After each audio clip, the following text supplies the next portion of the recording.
My name is Claire. I'm 31 years old. I was folding laundry on a Sunday afternoon when my best friend called me, screaming so hard I could barely understand her. Claire, oh my God, your husband just collapsed at the gym. They're taking him to the ER right now. I almost laughed. Almost. Because my husband was in the next room, making us grilled cheese sandwiches, and I could literally hear the pan sizzling from where I stood. But she kept screaming. Before I tell you what I found when I got to that hospital, please like this video, subscribe to Heartway Stories, and drop your country in the comments below. Now let me tell you everything. My husband and I had been married for 4 years. His name is Ethan. We met during grad school. He was studying civil engineering. I was finishing my master's in nutrition science, and we got married the summer after we both graduated, in a small outdoor ceremony with 60 people and way too many wildflowers. It wasn't perfect. The microphone kept cutting out and it rained for exactly 11 minutes during the vows. But it was ours, and I loved every second of it. By the time this story begins, we had settled into the kind of life that feels almost too good to question. We lived in a 2-bedroom house in a suburb of Columbus, Ohio. Ethan worked for a construction firm downtown. I consulted remotely for a wellness company. We had a dog named Fig, a vegetable garden neither of us was very good at, and a Sunday routine that almost never changed. He cooked lunch, I folded laundry, we watched whatever show we were in the middle of, and the afternoon just disappeared. That particular Sunday, I remember being happy. The kind of quiet, easy happy you only notice later, when it's gone. I was in the bedroom pulling warm clothes out of the laundry basket when my phone buzzed on the nightstand. It was my best friend. I picked up expecting her usual weekend check-in energy. Instead, I got something that made my spine go cold. She was barely coherent. Her words kept crashing into each other. She said she had been at the gym, the one Ethan and I both had memberships to, the one about 2 miles from our house, and she had watched a man collapse near the free weights. The staff had called 911, the paramedics had come. And when they found his ID and his emergency contact listed, his emergency contact was me. Claire, it's Ethan, she said. His membership card, his wallet, it's all him. They're taking him to Riverside Methodist right now. You need to go. I walked to the kitchen doorway. Ethan was standing at the stove. He had a spatula in his hand. The grilled cheese was golden and slightly too flat the way I liked it, and he was humming something I didn't recognize. He looked up when he heard me come in and smiled in that easy, distracted way he had when he was focused on cooking. Almost ready, he said. I stood there for a second, phone still pressed to my ear, my best friend still talking, and I could not make those two realities fit together. The man at the stove. The man in the ambulance. I told her she must have gotten it wrong. She told me to just go to the hospital. Her voice was shaking badly enough that I grabbed my keys. I told Ethan there was some kind of mix-up at the gym involving his name somehow, and that I was going to sort it out. He frowned, confused, not alarmed, and said he would wrap the food and come with me if I wanted. I said no, it was probably nothing. I'd be back in an hour. I drove to Riverside Methodist thinking I was about to have an awkward conversation with a hospital administrator about a case of mistaken identity. Someone with a similar name, maybe a similar face. It would be embarrassing and inconvenient, and that would be the end of it. I was wrong. My best friend met me in the emergency department waiting area. Her mascara had tracked down both cheeks. She grabbed my arm the moment she saw me and pulled me toward a set of double doors without saying anything, which scared me more than anything she could have said. A nurse stopped us and asked if I was the emergency contact for the patient who had come in from the gym. I said yes. She led me to a bay separated from the hallway by a curtain, and she pulled the curtain back, and I stopped breathing. The man in the bed looked exactly like my husband. I don't mean similar. I don't mean a resemblance. I mean, he looked so precisely, specifically like Ethan, that my brain simply refused to file it correctly. Same dark hair, same jaw, same small crescent-shaped scar below his left ear that Ethan had gotten from a bicycle accident in middle school. His hands, resting at his sides, had the same wide knuckles, the same slightly crooked left index finger from an old break. He was unconscious. He was wearing a hospital gown. But on the ring finger of his left hand was a silver band that matched the one I had placed on Ethan's hand 4 years ago in the rain with the microphone cutting out. I grabbed the curtain rod to keep myself upright. A doctor appeared beside me and asked if I was his wife. I said I didn't know. She looked at me the way doctors look at people when they think shock is setting in. She told me the patient had been brought in after losing consciousness, likely a cardiac event, still being assessed, and that he was stable but sedated. She said his ID identified him as Ethan and that the emergency contact in his wallet was my name and phone number. I left the bay. I walked to the end of the hallway. I called my husband. He answered on the second ring. "Hey," he said. He sounded warm and unhurried. "Everything okay?" I said, "What gym do you go to?" He said, "What?" "Our gym, the one on Henderson." "Why?" I said, "When did you last go?" He paused. "I don't know, Tuesday maybe?" "Claire, what's going on?" His voice was perfect. It was Ethan's voice, the exact cadence, the slight flattening on the vowels that came from growing up in Michigan. I had heard that voice every day for 6 years, and the man in the hospital bed had the same scar, the same ring, the same broken finger. I told him I needed more time and I would explain when I got home. He said, "Okay." He said the food was in the fridge whenever I was ready. I went back to the bay and stood beside the bed for a long time. I looked at every detail I could find. The scar was real, not makeup, not a prosthetic. The skin had the slightly puckered texture of something that had healed years ago. The ring had the same small scratching on the inside of the band, where Ethan's had gotten nicked against a wrench early in our marriage. I had teased him about it for weeks. I drove home in silence. Ethan was on the couch when I came in. Fig was asleep across his lap. He muted the television and looked at me with genuine concern, the way he always did when something was wrong, head tilted slightly, eyebrows drawn together. He asked if I was okay. I said I thought so. He got up and made me tea chamomile, because he knew that's what I drank when I was anxious, and he sat beside me and listened while I described what I had seen. He shook his head slowly when I finished. "That's genuinely disturbing," he said. "But it must be a coincidence. There are people who look alike. The scar could be similar, the ring is a pretty standard style. You were scared, your brain was filling in details." He rubbed my back in slow circles. He smelled like himself, cedar, and something faintly metallic from the old deodorant brand he refused to switch away from. He knew that I took chamomile when I was anxious. He knew about the ring scratch. I wanted so badly to believe him that I almost did. But I kept going back to the hospital. Every 2 or 3 days, while Ethan was at work, I would drive to Riverside Methodist and sit beside the unconscious man and look at his face and feel the world tilt slightly sideways. The doctors kept updating me as his emergency contact. His condition was improving. They expected him to regain consciousness within the week. At home, life continued.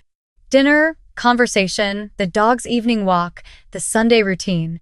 Ethan was patient and kind and present in all the ways he had always been. He remembered the names of my coworkers. He fixed the cabinet hinge that had been loose for 3 months.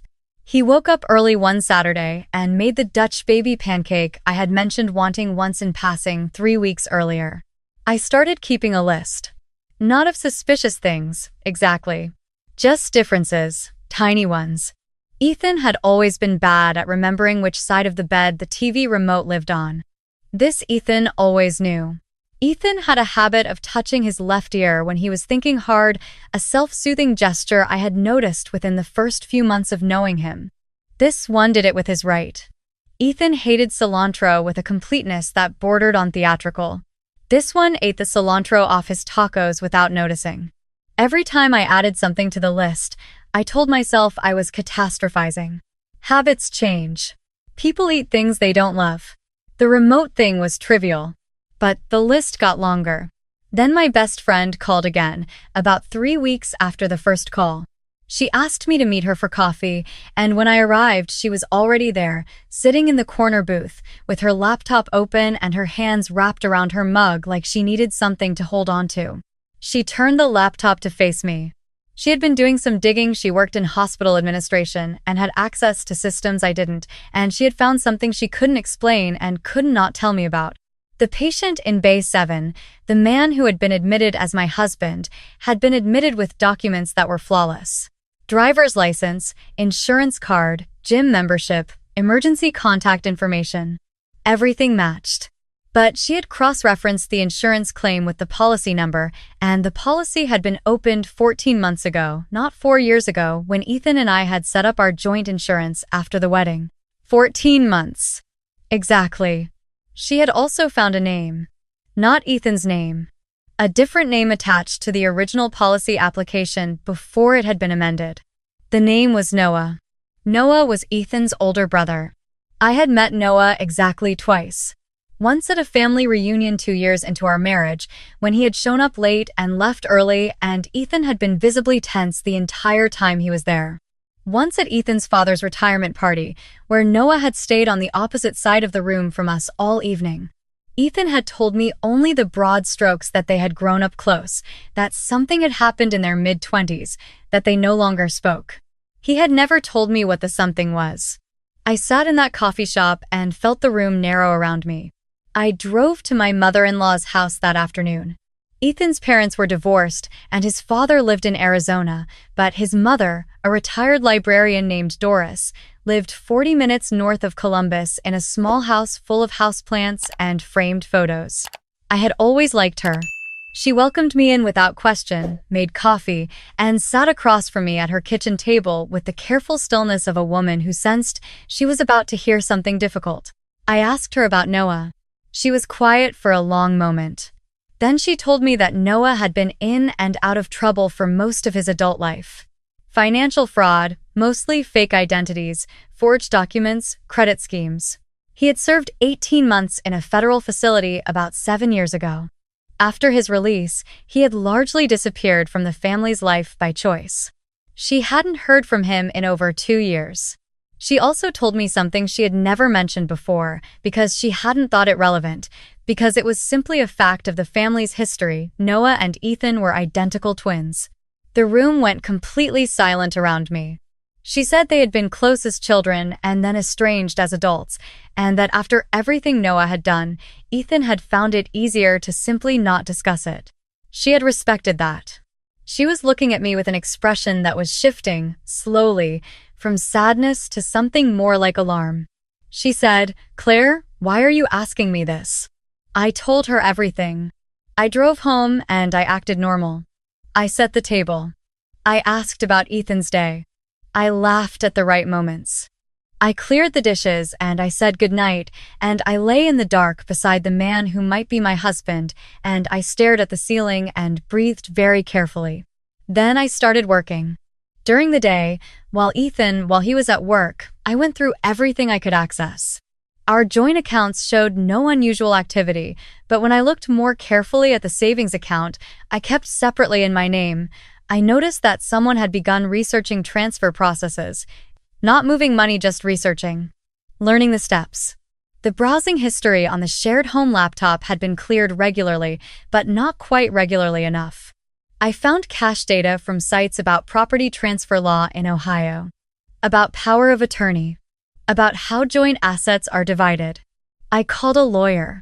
I explained the situation vaguely at first, then, when she didn't flinch, in full. She told me what to do, and what not to do, and what to preserve. I called the detective I had been put in touch with through my lawyer. I walked him through the timeline, the insurance discrepancy, the twin brother, the list of small differences I had been keeping.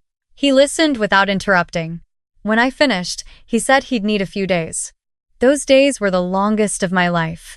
I cooked dinner. I watched television. I let him hold my hand on the couch, and I did not pull away because I could not let him know that I knew, not yet, not until everything was in place. Fig sensed something was wrong and kept pressing his head against my knee, which was the only comfort I allowed myself to take. The detective called me back on a Thursday. He had matched fingerprints. The man in the hospital bed was Ethan. The man in my house was Noah. Noah had been planning it for over a year. He had watched his brother's routines, studied his habits, and used a combination of cosmetic procedures and contact lenses and extensive coaching from whom the investigation would later reveal to pass as Ethan in the low-stakes moments of our daily life. He had arranged the incident at the gym not to hurt Ethan seriously, but to get him out of the house long enough to move in and establish himself. A drug in a water bottle. A 911 call placed anonymously. Enough confusion to buy time. His goal, laid out eventually in the documents the detective found in a storage unit registered under a fake name, was straightforward and terrible. He wanted access to the joint assets, the house equity, and specifically a commercial property Ethan and I co-owned with another couple, a rental building in the Short North neighborhood that had been appreciating for 3 years and was now worth significantly more than we had paid for it. He had done this before. Not with a twin, not with this level of sophistication, but the basic shape of it, assuming a life, extracting value, disappearing was familiar territory for him. He had also, the detective noted carefully, done a great deal of research on me specifically. That detail made me feel sick in a way nothing else had. I kept going. I had been gathering my own evidence alongside the detective screenshots, documents, the browsing history fragments.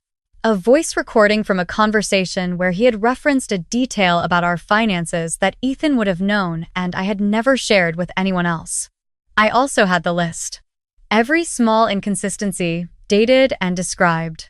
On a Friday morning, I told him I needed to go to our lawyer's office to sign some updated documents related to the rental property. I asked him to come. He agreed immediately, of course he did. The property documents were exactly what he had been waiting for. We sat across from my lawyer at her conference table.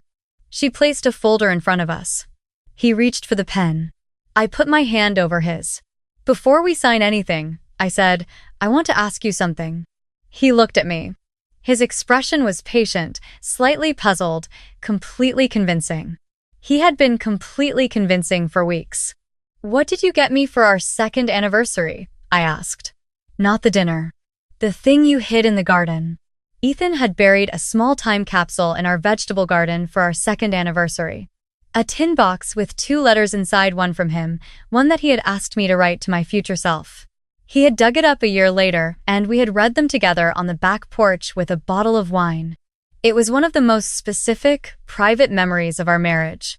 I had never mentioned it to anyone. The man across from me was very still.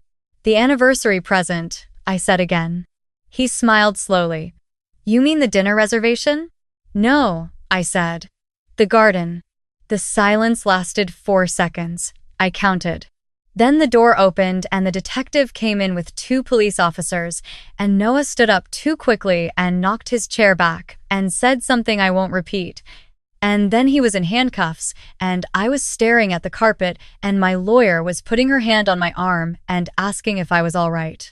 I was not all right. But I was done. The real Ethan had regained consciousness 6 days earlier.